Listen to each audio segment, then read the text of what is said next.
My mom kept bragging to strangers that I was going to nursing school, and honestly, I felt nice hearing that. But looking back, why was she watching me so carefully every time I told her I was sick? The last normal thing I remember was my mom singing badly to the radio while we sat in a fast food drive-thru after my biology exam.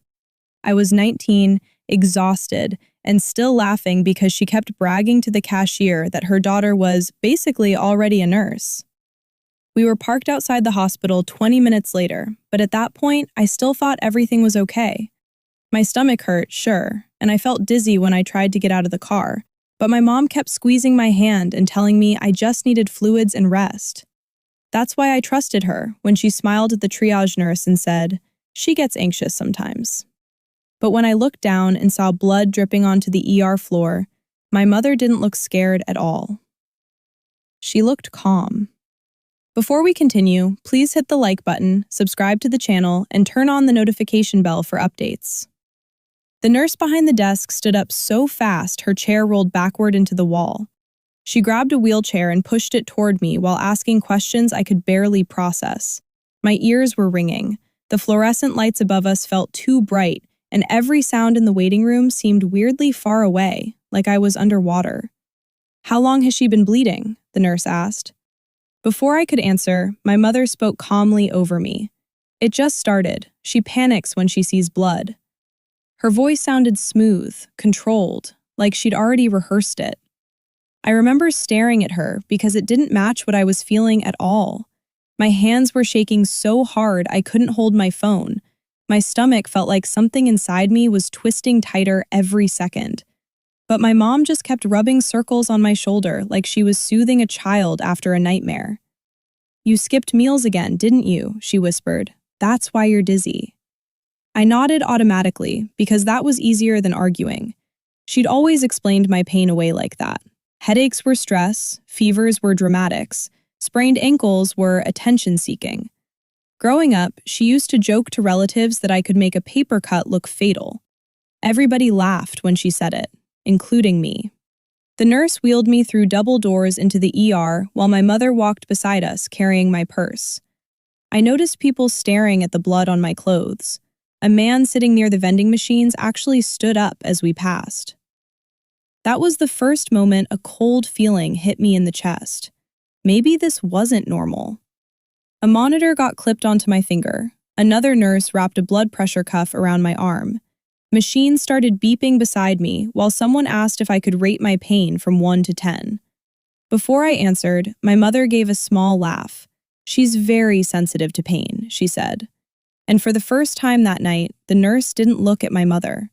She looked directly at me. At first, I honestly thought my mom was just handling stress differently than I was. People panic in weird ways. Some cry, some freeze. My mother became calmer the more serious things got. And because she'd always been the person in charge, I kept telling myself that meant everything was under control. The ER room was small and freezing cold. Thin curtain instead of walls, bright lights overhead. Somewhere nearby, a child was crying while an intercom called for another doctor. Nurses moved fast around me, typing things into computers, checking monitors, asking questions I struggled to answer because every wave of pain made it hard to breathe. "What medications are you on?" one nurse asked. "She doesn't take anything regularly," my mother answered before I could open my mouth. "When did symptoms start?" "This evening." But that wasn't true. The pain had started that morning during class. I remembered gripping the edge of my desk because standing up suddenly made me dizzy. I texted my mom around noon, asking if she could pick me up afterward because I felt sick. She told me I was probably dehydrated and needed to stop working myself into a panic. Now, sitting in that hospital bed, I realized she kept shortening the timeline every time someone asked. A younger nurse came in to check my blood pressure again. I watched her expression change slightly when she read the monitor. Not panic exactly, more like confusion mixed with concern. "You said the bleeding just started?" she asked carefully. "Yes," my mother replied immediately. The nurse looked at me instead. "Larra?" I opened my mouth, but my mother stepped closer to the bed and adjusted my blanket like I was too weak to speak for myself. "She gets overwhelmed," she said softly. "It's hard to get straight answers when she's emotional." Then she leaned down near my ear, still smiling. "Do not embarrass me in here." A few seconds later, one of the machines beside me started beeping faster, and the nurse stopped writing. That was the moment the room stopped feeling safe.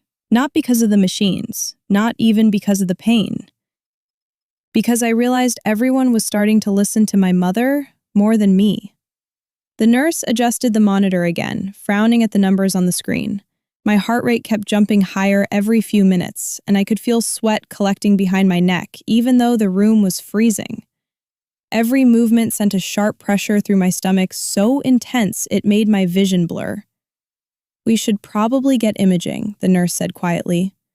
My mother let out a small sigh, like the suggestion was exhausting her. "Is that really necessary? She does this whenever she gets stressed." Does this.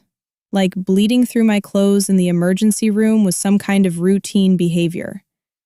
Another wave of pain hit me so hard I folded forward with a gasp.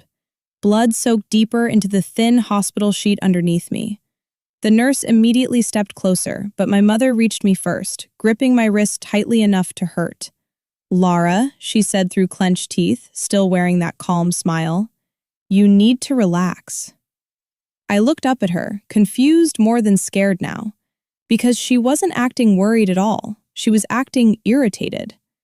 A physician assistant entered the room holding a clipboard.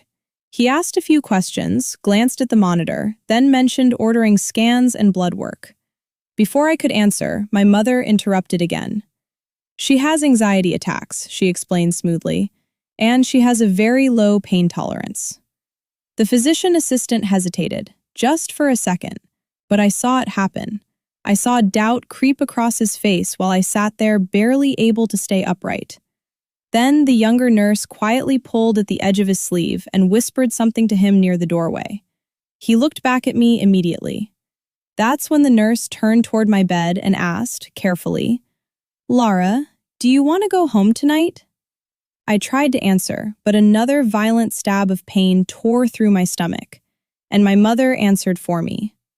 "She's fine," she said. "Discharge her." My stomach dropped when the doctor started believing her instead of the girl literally bleeding in front of them.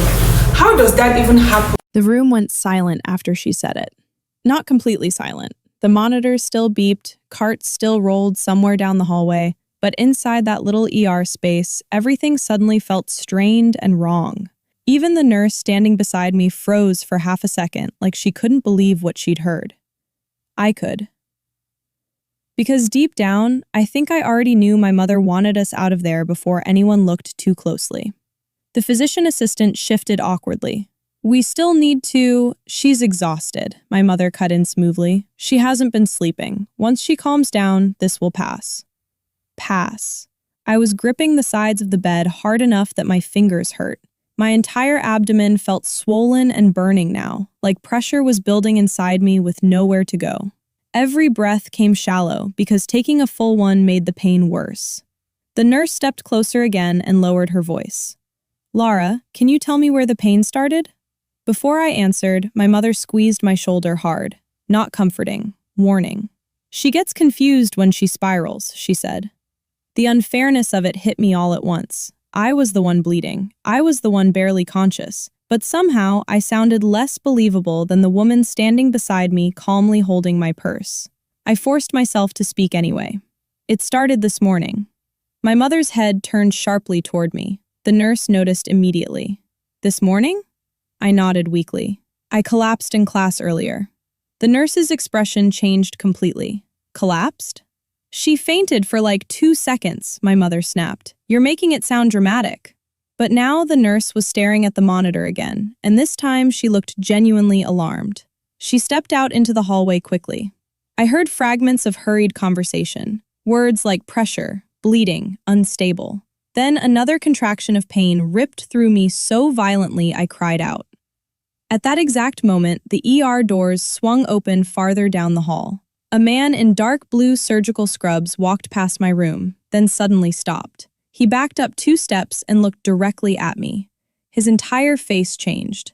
"Wait," he said sharply. "Who ordered this patient discharged?" Everything after that happened fast enough to feel unreal. The surgeon walked into the room without waiting for an answer. He moved straight to my bedside, eyes scanning the blood on the sheets, the monitor, the way I was curled forward trying not to scream. Unlike everyone else, he didn't look uncertain for even a second. "How long has she been bleeding?" he demanded. My mother started answering immediately. "It's not as bad as it," he cut her off. "I asked the patient." The room changed the instant he said that. For the first time all night, someone was looking directly at me instead of through my mother. I tried to explain between breaths. The dizziness during class, the collapse in the hallway, the hours at home before she finally drove me in. The surgeon listened without interrupting while the nurse beside him started typing rapidly into the chart. Then he pressed gently against my abdomen. The pain was so sharp I cried out loud. His expression hardened instantly. "Get imaging now," he said, "and page OR." My mother stepped forward. "You're overreacting. She has anxiety and—" "No," the surgeon said flatly. "Your daughter is in shock." Shock. I remember the word echoing in my head while nurses suddenly flooded the room with movement. Someone switched monitors. Someone else started another IV. The physician assistant who doubted me earlier wouldn't even look my mother in the eye anymore. Within minutes, I was being rushed through imaging. I barely remember the scan itself. I mostly remember the ceiling lights blurring overhead while fear finally settled into my chest hard enough to overpower the pain. Because now, everyone looked scared. The surgeon came back not long afterward, and I knew before he even spoke. "You have a ruptured ectopic pregnancy," he said carefully. "You're bleeding internally." My stomach dropped. He explained that the pregnancy had implanted outside the uterus and ruptured hours earlier. The blood loss was severe. Another delay, another 30 minutes, maybe less, and my organs could have started shutting down. Then he looked directly at my mother. Why was this patient being prepared for discharge? She tried to defend herself immediately, said I was dramatic, said I always exaggerated symptoms, said she thought I was having a panic attack. But now the nurses were exchanging looks, and every earlier contradiction suddenly mattered. The changing timelines, the interruptions, the way she answered every question for me. Security quietly appeared near the doorway while they wheeled me towards surgery. As the doors closed behind us, I heard the surgeon say something that still wakes me up sometimes. If she'd left this hospital tonight, she would have died. The surgery lasted hours. I needed blood transfusions. When I woke up afterward, my body felt hollow and heavy at the same time, but I was alive. And slowly, over the next few days, the truth became impossible to ignore. Doctors asked questions my mother couldn't control anymore. My aunt arrived and told hospital staff this wasn't the first time Diane had minimized serious medical problems. School records showed untreated injuries from when I was younger. Relatives admitted she constantly described me as dramatic, emotional, unstable, so often that eventually everyone just accepted it as fact, including me. That was the part that hurt worst. I had spent my whole life trusting her version of me more than my own. The nurse who first questioned my discharge came to visit before I left the hospital. She looked exhausted. "I knew something felt wrong," she admitted quietly. "But your surgeon, he's the reason we pushed harder." A few months later, I moved in with my aunt while recovering physically and emotionally. Therapy helped me untangle years of things I'd normalized, things I used to call protection that were really control. And eventually, I reopened the nursing school application I almost never got the chance to submit. The acceptance email came in while I was sitting alone at my aunt's kitchen table. I stared at the screen for almost a full minute before I started crying. Not because I got in, because I suddenly realized I'd survived long enough to have a future at all. And every time I think back to that night, I remember one thing more clearly than anything else. The only reason I'm alive is because one person finally stopped listening to my mother and looked at me instead. It's honestly disturbing how fast people stop listening to you once someone else sounds calmer, more confident, more believable, especially when you know you're too weak to fight for yourself.